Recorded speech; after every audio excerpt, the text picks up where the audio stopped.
ओम श्री गणेशाय नमः। श्री शिव महापुराण रुद्र संहिता पार्वती खंड 17वां अध्याय। इस अध्याय में हम जानेंगे इंद्र के स्मरण करने पर कामदेव का उपस्थित होना, शिव को तप से विचलित करने के लिए इंद्र द्वारा कामदेव को भेजना। ब्रह्मा जी बोले, उन देवताओं के चले जाने पर दुरात्मा तारकासुर से अत्यंत पीड़ित हुए इंद्र ने काम का स्मरण किया। उसी समय वसंत को साथ लेकर रतिपति त्रिलोक विजयी समर्थ कामदेव रति के साथ स्वाभिमान वहां उपस्थित हुआ। हे तात, प्रणाम करके उनके समक्ष खड़ा होकर हाथ जोड़कर वह महामनस्वी काम इंद्र से कहने लगा। काम बोला, हे देवेश, आपको कौन सा कार्य आ पड़ा है? आपने किस कारण से मेरा स्मरण किया है, उसे शीघ्र ही कहिए। मैं उसे करने के लिए ही यहाँ उपस्थित हुआ हूँ। ब्रह्मा जी बोले, उस काम के इस वचन को सुनकर बहुत अच्छा यह कहकर देवराज प्रेम पूर्वक यह वचन कहने लगे। इंद्र बोले, मेरा जिस प्रकार का कार्य उपस्थित हुआ है उसको करने में तुम ही समर्थ हो। हे मकर ध्वज, तुम धन्य हो जो उसे करने के लिए उद्यत हो। मेरे प्रस्तुत वाक्यों को सुनो। मैं तुम्हारे सामने कह रहा हूँ, मेरा जो कार्य है वह तुम्हारा ही है, इसमें संदेह नहीं है।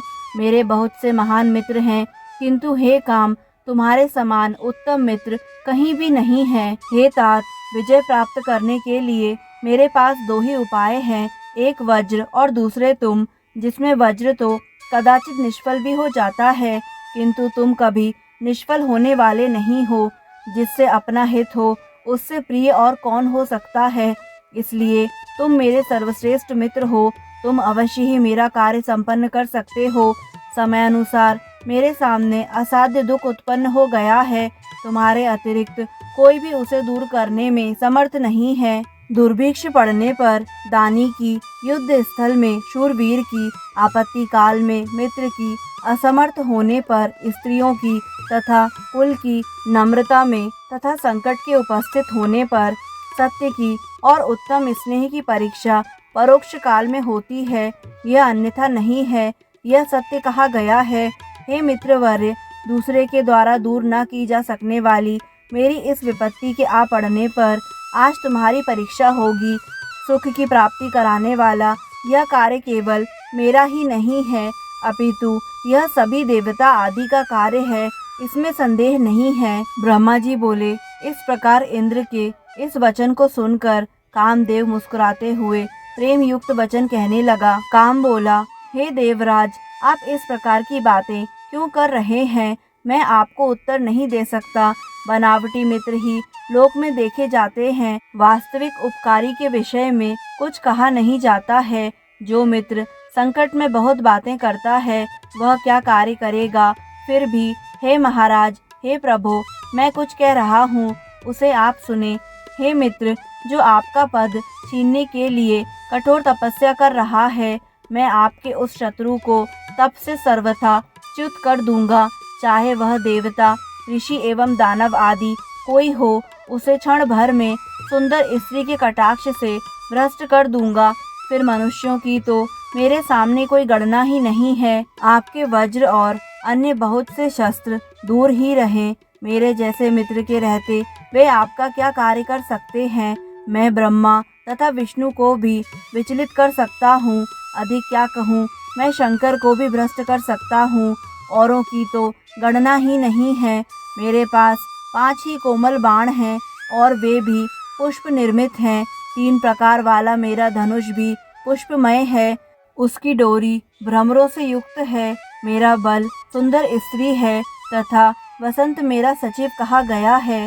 हे देव, इस प्रकार मैं पंचबल 5 बलों वाला हूँ। चंद्रमा मेरा मित्र है, श्रृंगार मेरा सेनापति है और हाव भाव मेरे सैनिक हैं।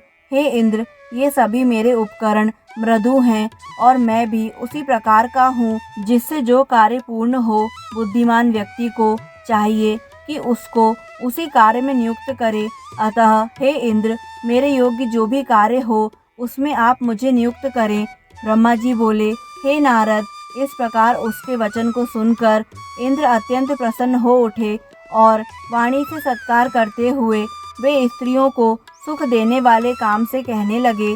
शक्र बोले, हे तात, हे कामदेव, मैंने जो कार्य अपने मन में सोचा है उसे करने में केवल तुम ही समर्थ हो। वह कार्य दूसरे से होने वाला नहीं है। हे काम, हे मित्रवर्य, हे मनोभव, जिस कार्य के लिए आज तुम्हारी आवश्यकता हुई है उसे मैं यथार्थ रूप से कह रहा हूँ, तुम उसे सुनो। इस समय तारक नामक महादैत्य ब्रह्मा से अद्भुत वरदान पाकर अजेय हो गया है और सभी को पीड़ा पहुंचा रहा है। वह सारे संसार को पीड़ा दे रहा है। उसके कारण सभी धर्म भी नष्ट हो गए हैं। सभी देवता तथा ऋषिगण दुखित हैं। देवताओं ने अपने बल के अनुसार उससे युद्ध भी किया, किंतु सभी के शस्त्र उसके सामने व्यर्थ हो गए। वरुण का पाश टूट गया और विष्णु के द्वारा उसके कंठ पर प्रहार किया गया, किंतु उनका वह सुदर्शन चक्र भी कुंठित हो गया। ब्रह्मा जी ने दुरात्मा दैत्य की मृत्यु का निर्धारण महायोगीश्वर शिव के वीर से उत्पन्न हुए पुत्र के द्वारा किया है। अब तुम्हें प्रयत्न पूर्वक इस कार्य को अच्छी तरह करना चाहिए। हे मित्र, इस कार्य से देवताओं को महान सुख होगा। अतः तुम हृदय में मित्र धर्म का स्मरण करके मेरे लिए भी हितकर तथा सभी लोगों को सुख देने वाले इस कार्य को इसी समय संपन्न करो। वे परमेश्वर प्रभु कामना से परे हैं। वे शंभु इस समय हिमालय पर्वत पर परम तप कर रहे हैं।